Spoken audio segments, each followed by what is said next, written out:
Why hello, my fellow apes. I hope you are well. The forever happy biologist and science communicator, Forrest Valkai, has recently joined me for an episode of the Rational Roundtable podcast, which will be available for all within a week or so. But while we were at it, we thought we'd take a look at some recent things that Richard Dawkins has expressed about trans people. And so, what you're about to see is me and Forrest watching and then reacting to 3 separate clips from Richard Dawkins discussing this topic. This first clip is from Richard Dawkins' podcast, The Poetry of Reality. The episode is titled Trans, When Ideology Meets Reality, and what you're about to see is Richard expressing his thoughts, or at least some of them, on the transgender movement. It is a very odd phenomenon because I'm used to continua wherever I look. I mean, there's tall versus short, fat versus thin, old versus young. All these things are a smooth continuum. The one thing that isn't is sex. I mean, sex really is binary. There's no question about it. You're either male or female, and it's absolutely clear. You can do it on gamete size, you can do it on chromosomes.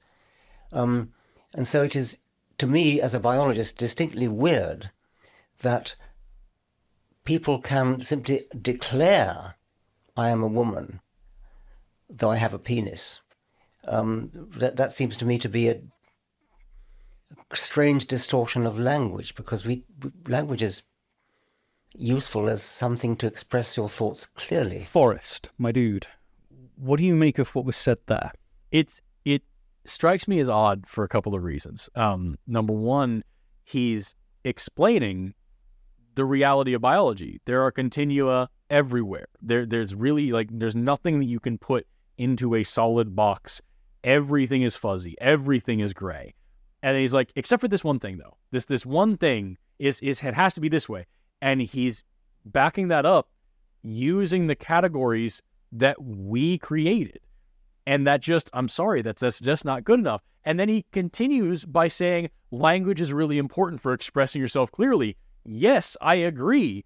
That's why this nuance here is so important, because it's very difficult to express yourself clearly when you only have these 2 very narrow parochial boxes to work with. You don't get the kind of diversity and the nuance and the interesting nature of language out of that. So, he's literally describing how biology works and how language works and how important they are, and then refusing to use that same framework for this one thing. And that's so weird.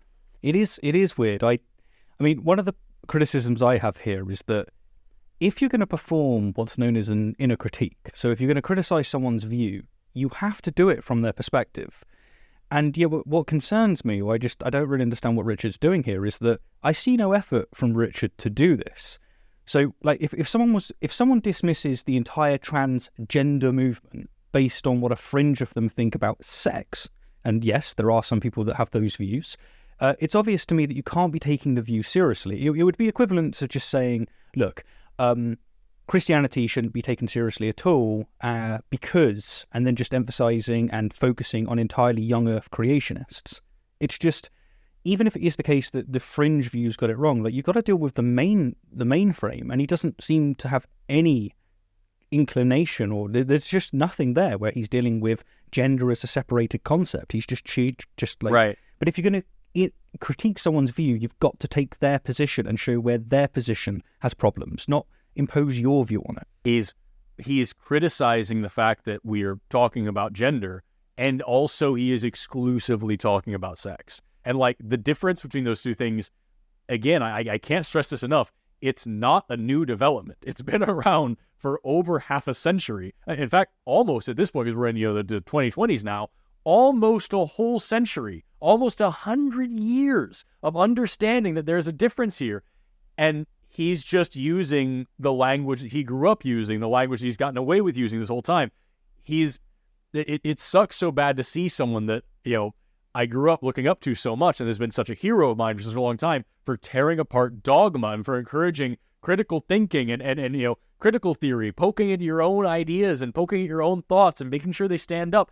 And then he's just here, just flatly refusing to even try to do that. That blows, man. Yeah, it's on the one hand, it could be that Richard is criticizing the transgender movement without knowing really anything about it, not knowing the kind of views that they hold, and knowing that if you're going to criticize this view, you're going to have to recognize the nuance in the views that are there, and, you know, maybe address like the more broader views where they actually separate sex and gender rather than doing whatever this is. But on the other hand, he might know what he's doing, but instead is just focusing on the nuts, if you want to put that way. And I just, it just seems so, this just seems so bizarre. Like, I don't know, like a lot of, when it comes to philosophy, Richard's never been particularly good. Maybe this is just what he's like when he's outside of what he's good at. I don't know. What it seems like to me as a professional content creator, it sounds like somebody who is on their own podcast, speaking to their own base, who they already knows agrees with them. And so he doesn't have to put in the hard work of making a really compelling argument or putting in a lot of thought. He's just reaffirming the people who are already listening to him by saying it in such a simplistic way that he thinks about it in his own way. It's just like that. That's what it sounds like to me. It sounds like somebody who's very comfortable in their space, talking about another space through their own language of being an influencer, of being a celebrity. That's what it sounds like to me. One of the other things he said in that just made me raise an eyebrow is that he started talking about having a penis. And I'm like, but he's mentioned before that sex is going to come down to the way that he sees it, gamete type and chromosomes. Why is he saying a penis? That seems to only achieve appealing to people's intuitions. Because it's not like if you got a eunuch in front of him, Richard's going to go, "Ooh, I don't know who that is. I don't know if that's a man or a woman." Yeah. Now it's tricky. So like the reference to a penis, it's like, it's at best rhetoric, and at worst it's just appealing to people's intuitions. Honestly, for me, like I've pointed this out before, you notice whenever we talk about, you know, trans people as an issue, and whenever we debate trans rights, it almost inevitably, like 90% of the time, 90+% of the time, we are only talking about trans women. Always. Yep. And for me, I see that just because this is the opportunity for mixing homophobia and sexism into the diarrhea martini called transphobia. And like that's what I see here. Is it's much easier to build a straw man with, oh, it's just a man in a dress, than if you actually have to grapple with, you know, actually there's more diversity than that. It's not just some guy trying to be a girl. It's actually, you know, gender presentation, and there's trans men too, and they also have their own issues, and there's this crazy thing called intersectionality that's a bit more interesting than just crosswalks and road signs. It's actually this whole diverse field of thought about like how these different things align, and like that. I think the way to just picking on trans women like that is a way to avoid any kind of deeper thought and just appeal to hate. I broadly agree. I really do. I think that that's correct. But another factor that comes to my mind, because it is an interesting phenomenon where it's like, why is it always trans women that are being, you know, emphasized on? And I think that part of it is that every protected category we have is basically for women, as in like female. And because it's seen as a threat that men can fit that category or invade that category, that's why they focus on the female and the women's league, etc., the women's category. But I do think you're right in what you were saying there. It's hard because, like, as someone who is staunchly feminist myself, I see the attempt to try to boil women down to their organs or their chromosomes or their ability to reproduce as grossly anti-feminist. Yeah. It's like calling a woman just a thing that gives birth. You know what I mean? And like that's all it is. Like, no, it's that is what's setting people back in terms of feminism, is saying, no, if you're a woman, you have to do XYZ thing, rather than women are diverse, women are interesting, women have a lot of different ways of being women, and women are all fucking awesome. Like, that should be the answer. That should be the way to go. Yeah, the whole movement with feminism was, let's not have these, you know, rules and regulations and restrictions on what this half the human race should do and should wear and should be. And it seems to me that the real thing really is to remove any of the expectations. But here's the thing. If you remove every expectation, it doesn't mean anything anymore. So actually the goal is non-binary if you follow that logic to the end. So most people that say, I'm fighting for women, it's like, actually you're going to end up in a position where women doesn't mean anything, and you're actually talking about a different category when you're talking about certain things such as sex. But it seems that Richard wants to conflate the two, and so there's no room for this kind of development. this second clip is of Richard Dawkins being interviewed on the Triggernometry podcast, and it follows Konstantin Kisin expressing worry about scientists not being able to express or at least exercise free speech. What examples are you thinking of where scientists are not allowed to? Well, we for instance, when it comes to talking about the sexes, Yes. and saying, there's differences between the sexes, Yes. investigating the differences between the sexes. Yes. Certain scientists would say, look, I don't feel able to investigate that anymore because people will complain, people will say certain things about me that, that I'm denying the existence of trans people, for example. Yes, I think you're right that not just scientists, but a lot of people are zipping their mouths because of a political pressure of the sort that you're saying. And it is important, I think, for scientists to be honest and to use language precisely. And in the particular case of sex that you mentioned, it's one of the few cases where there really is a bifurcation, a binary bifurcation. There really are two sexes. And scientists have to work under that fact. And if people, for political reasons, are trying to deny that there really is a binary separation between the two sexes, then that is anti-scientific, anti-rational, and is a subversion of language, actually. You know what's so funny about that? He wrote an article not too long ago, just a little pop-sci piece about how sex is super binary and things like that. I forgot what exactly it was called. It was like sex is pretty damn binary or something like that. And in that piece, he talked about race as well. And he said that the idea that race is a social construct is a fashionable doctrine, is what he called it.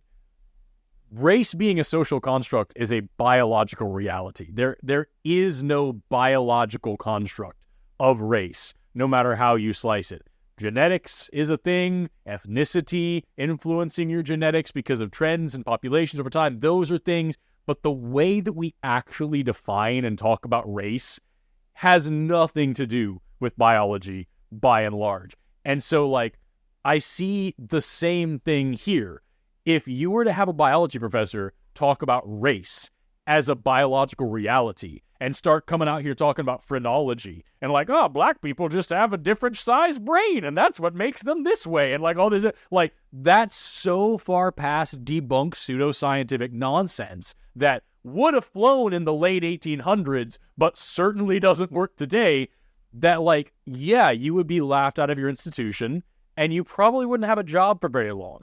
So here he has this idea of sex and gender, and he's treating it the same way, just as this popular, fashionable doctrine that we're all just kind of sticking to this crazy new idea, and you can't say it anymore. You can't say that there's just two sexes anymore. You can't say, dude, say what you want to say. Say no one's stopping you. No one's holding you back. Say something. And if the evidence doesn't work with it, if the scientific community is disagreeing with you, then you will have a problem. This isn't some culture war, just science is progressing. You either keep up with it or you get left behind.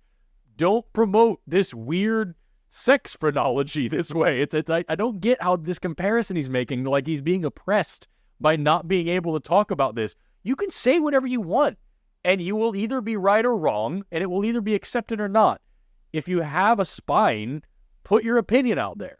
So one of the things that frustrates me about clips like this from people that I like, as in I think they generally do decent work, is that there's an element of truth with what's being expressed, but it's just blown out of proportion and it's just playing on people's fears, and it just doesn't gel well. I mean, put it this way, I do think that there is something of a de facto blasphemy situation going on where if you express a view that's not with what's the mainframe, then you will suffer some pretty harsh consequences. Not always, but often the case, and it's worse, as it should be, for professionals compared to lay people.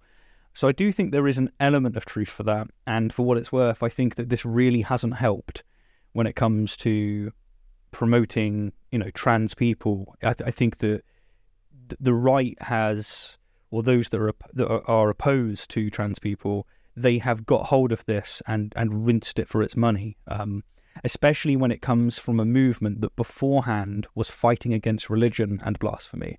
So I do think that dialectically, it's pretty disastrous to just say, look, you shouldn't be expressing those views or damning people too much for having a view that you don't.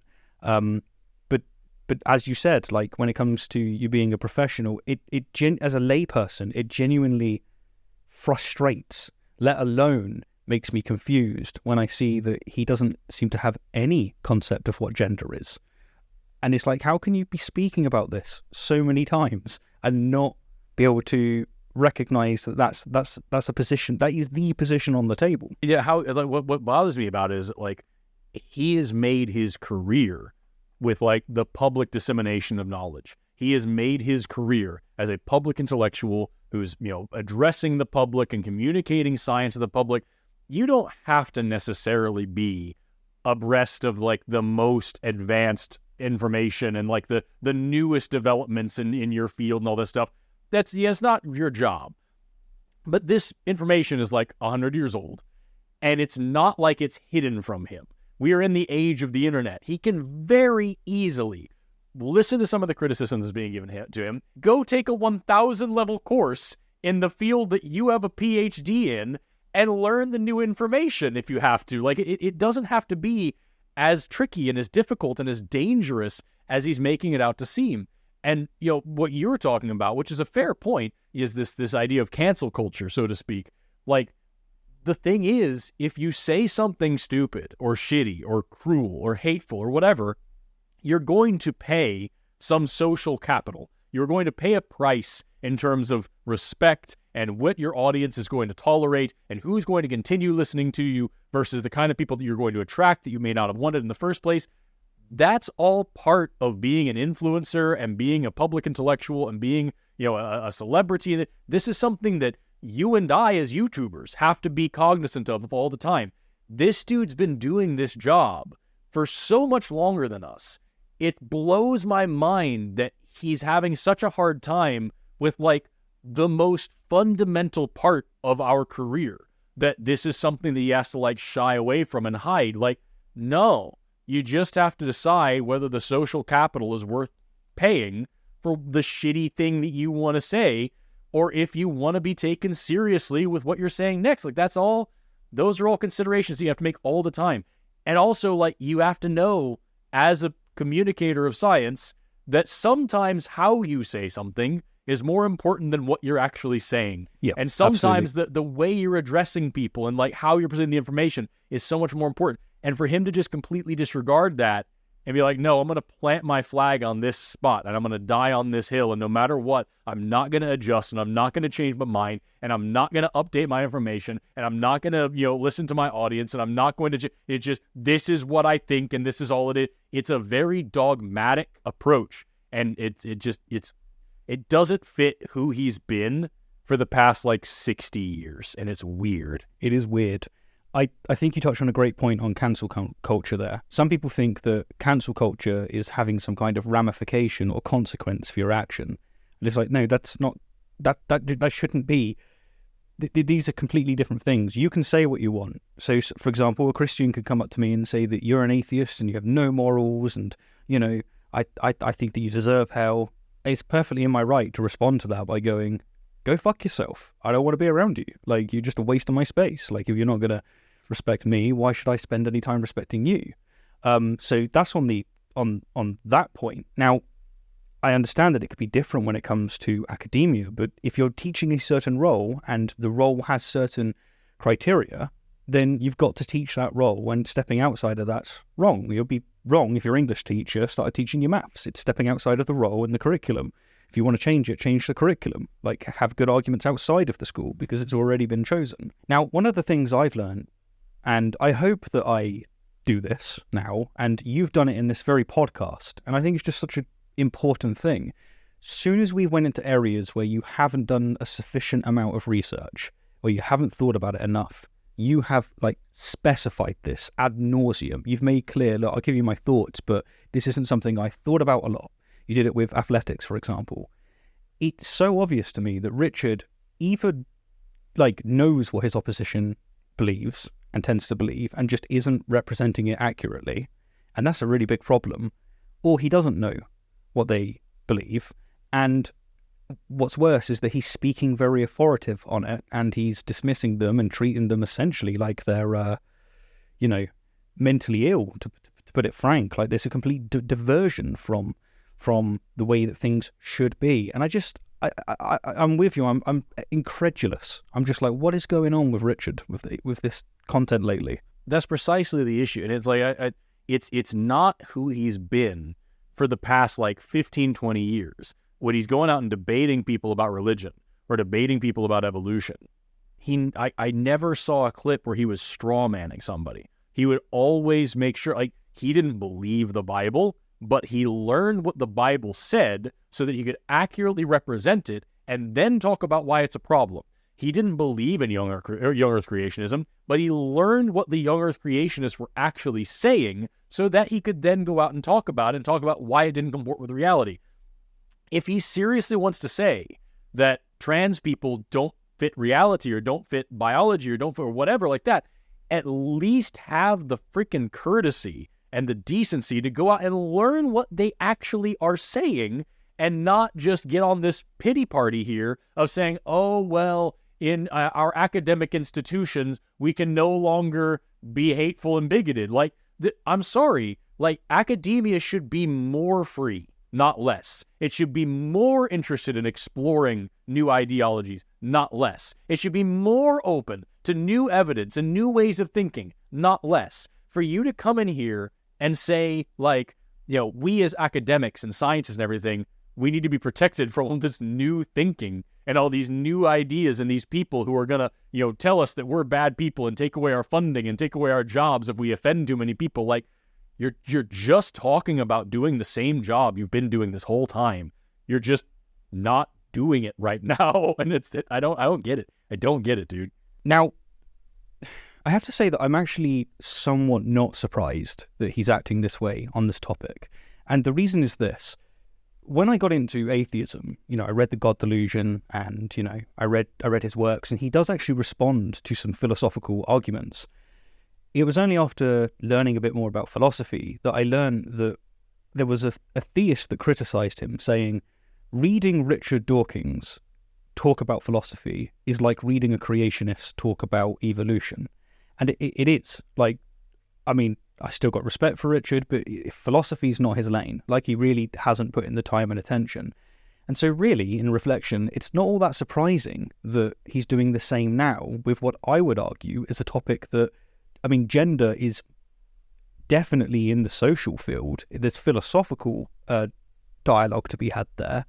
There's some sex, arguably, and there's some biology, but I think he's just out of his lane. Right, so this final clip that we're going to take a look at is from Peter Boghossian's podcast, and we're treated to a few religious analogies from Dawkins.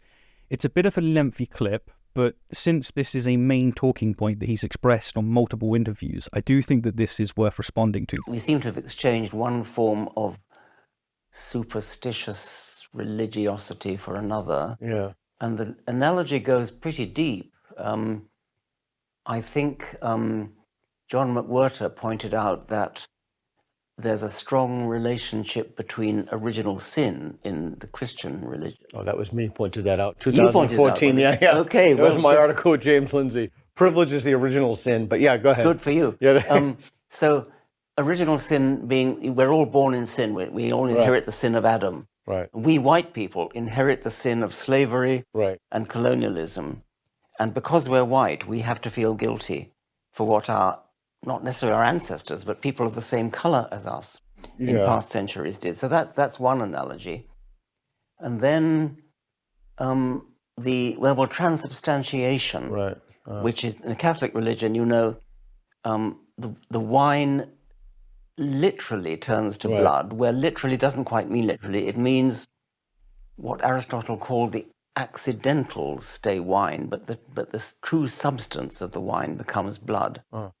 So when somebody stands up and says, I am a woman, although they've got a male body, Right. that's transubstantiation. In the accidentals, they still have a penis and they still have Y chromosome, but in the true substance, they have become female. So well, that's where the word transubstantiation comes from. The transsubstance. Yeah. And there's a very strong analogy to transubstantiation in transsexualism. Oh, tell me more. How so? Well, the wine becomes blood And when the priest simply declares that it is, and a male person becomes female when he declares himself to be female. And in the Aristotelian terms, the substance has changed. right. The substance of wine has changed to blood. The substance of maleness has changed to femaleness. But the accidentals, the incidentals, are what are regarded by Catholics as trivial and by trans people as trivial. So they really believe that they have become the other sex. It's remarkable how obvious it is that those are delusions. I mean, it's crystal clear to anybody not caught in the orbit of the ideology that is a delusion. Yes. They get around it by this word gender, which is separate from sex. And there are some who I think even think their sex has changed. Correct. And others who think that they admit that their sex hasn't changed, but their gender has. Yeah. Well, at least you finally addressed the word gender. We are going to get to that because that's a really good observation. I think that's bad, but I will say this just to square off what we've just seen. Peter Boghossian goes on to say that believing that Jesus walked on water is less of a delusion than believing that a man can get pregnant. But since we're not focusing on his views, Forrest, what do you make to what Richard just had to say? So, not to plug my own channel or anything, but I have this series called Reacteria where I respond to people who try to debunk evolution. And in almost every video, what ends up happening is that they're like, evolutionists think that rocks turned into humans, and that's crazy. And it's like, yeah, that is crazy. That's why nobody's saying that. Nobody actually believes. And like, that's that whole clip right there. It's just like, that is like a Fox News, like, they're saying that you have to be ashamed of being white and guilty about that, and that your body literally changes magically, and that men just become women by just declaring that they are. And then the other guy's like, that's clearly delusional. It's like, yeah, that's why nobody's saying any of that. Nobody's making those arguments. You heard that on whatever freaking like Matt Walsh podcast, and then came here and regurgitated it. I don't know where you're getting that information from. It certainly isn't trans people, and it certainly isn't other biologists who actually know what gender is. Like, the white guilt thing, so weirdly out of left field. Nobody's asking you to be guilty for being white or to feel bad about being white. We're asking you to recognize and try to stop, like, exclusively benefiting from the systems that are put in place to benefit you from being white. We're asking you just to recognize the fact that the world is built for you and that you benefit greatly from it, and that other people are hurt because of it. And so try to fix that situation. Don't feel bad about the situation you were born into. Try to fix the situation that you were born into. That's a totally different argument. And then this idea of transubstantiation and trying to relate things back to religion. You said earlier about him being so far outside of his wheelhouse. That's him just trying like hell to bring this back into his wheelhouse. He knows how to argue religion real well. So if he can make this thing sound like religion, even though that isn't what anybody's doing, then he can very clearly argue it and knock down that straw man real easy. This is just, man, it is just boring, lazy thinking that comes from somebody who very clearly has never spent 1 second listening to anybody who doesn't already agree with them on this topic. It sucks. Well, let me add to what you're saying there. So when it comes to white guilt, like, one of the problems he has, and a lot of British people have this, is that we're British in the sense that we don't come from America. So when we get your politics exported to us, it often just doesn't work. If you look at slavery in the UK, it was not based on race, whereas it was in the US. And so the systemic racism that you can see in the US isn't completely replicated in the UK. So all of what's going on that front, some of it hits, but most of it doesn't hit in the UK very well. Some of it does, but not most of it. And so you've already got that problem. Then, by my lights, we've got a really serious problem with the Daily Wire or some news outlet finding some fucking nut and then presenting their view as if it's actually mainstream and then panicking people like Richard into thinking, yeah, that's mainstream. It's like, yes, you will find some idiots out there that are frankly racist and they say, Steve, you're responsible for it, when they know nothing about my past, and they're making all of the mistakes that happen with racism in general, and that is that they're judging me by the colour of my skin and not by the content of my character. Yes, you will find that person, but that is just such a rudimentary understanding of what's actually being expressed there. Yeah. So you have that on the white guilt analogy part. Now, on the Aristotle front, on the philosophy front, I don't know where to start with this. So this is really quite messy, right? I'm kind of surprised that Peter, a philosopher, didn't really delve into this or object to what Richard was saying. But I do understand that when you're hosting a podcast, it's difficult. You've also got, being polite and everything. And maybe I'm wrong on this, but look, Aristotle has two categories. He has essential properties, and they are characteristics that define what something fundamentally is. And without it, if you didn't have those properties, then it would lose its identity. That's to say that it's necessary. So, for example, I, Steve, am a human being. That's an essential property. If you removed human being, you don't have Steve. So it's an essential property. That's, an example. You could argue it, but that's a pretty accepted example. Whereas accidentals are properties that are additional to the entity, but if you change them, if you remove them, then that entity would still be that entity. So that's to say that they're contingent. So I have a beard, so it's right to say that Steve has a beard. But if I didn't have the beard, I'm still Steve. So my beard is an accidental, whereas being a human is an essential. So there's a clear understanding there with what he's saying, and Catholics agree. Like we was talking about Catholicism, they agree with that interpretation on Aristotle. Now here's the big problem when it comes to the transubstantiation. What's happening is you've got the wine, and the claim is that the wine, whatever attributes it's got some essentials, some accidentals, and it's going to have some of it will be its essence. If you take its accidentals, you might say, okay, it's always served in a cup. It's like, no, it isn't. Like if it wasn't served in a cup, it's still wine. You're like, okay, so the cup is accidental. Okay, it's made of grapes. No, it isn't. That's not necessary. It's not a necessary condition to be wine. And it's like, okay, fair enough. That's not what it is. The claim that's made by Catholics is that the essence, the wine itself, literally changes. Magic, God. It changes. The essence changes from wine to the blood of Jesus, and it's the accidentals that look like it's still wine, but it's actually not. The taste, the accidentals, the flavor, being the molecules and the flavor, and all the other things. Exactly. So, actually, the essence has changed. It's went from wine. It's no longer wine. It is not at all wine. The essence has changed, and yet the exact opposite is the claim that's made by trans people. They grow up, they find out who they are, and they go, "I figured out what my essence is." Let's say that I'm a male and transitioning to a woman. I would say, I figured out who I am, and I'm a woman. I live up to the social construct of a woman. I live up to whatever definition you want of a woman. I'm telling you what my essence is and what it aligns with and who I am.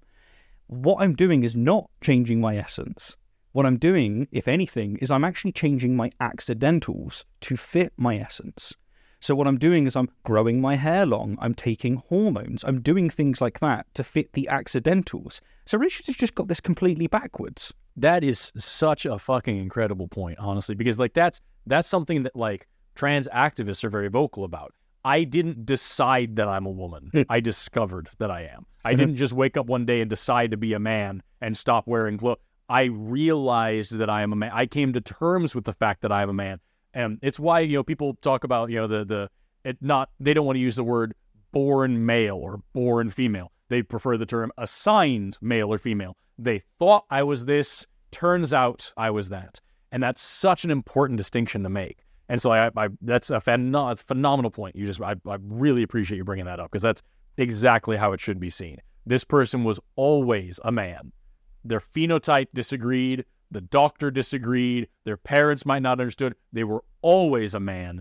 They learned about it later, and then they're going to tell the world about it. And that's just so much more realistic and so much more poetic. Again, if everybody was saying the things that Dawkins was saying here, I would also disagree with them. But nobody's saying those things. All right, so the last thing that I want to comment on is what you mentioned at the beginning, and that's gender. Yeah. Here, he said that the way they try and get around this delusion, this ideology, is by mentioning gender. Now, that means that he does know that they separate sex and gender. He knows what they're doing, and yet doesn't contend with their position. And that is just fucking weak. Like, come on, man. That really is what struck me the most about it. Is like, at least he's finally bringing it up, but he's bringing it up as if it's this cop-out. And it's like this weird thing, like, oh, this is just their strange little workaround to logic. Like, no, what you're describing there is new information, which is what you've been trying to promote this whole time. Is here's your worldview, here's new information, now your worldview adjusts, and now you're a better person. That's been your career for a very long time. And like now, it's like, here's my worldview. They have this new information, but that's all just ideology, and I'm not going to buy it. And it's like, it would be different if this was like a fringe group of people coming out here and saying, like, I think sex and gender might be different. It's great. And then we could grapple with it as like, whether they're right or wrong, they're just kind of this fringe group, and we're seeing if we need to take them seriously or not. This is like mainstream contemporary literature. This is something that everybody in the field agrees on.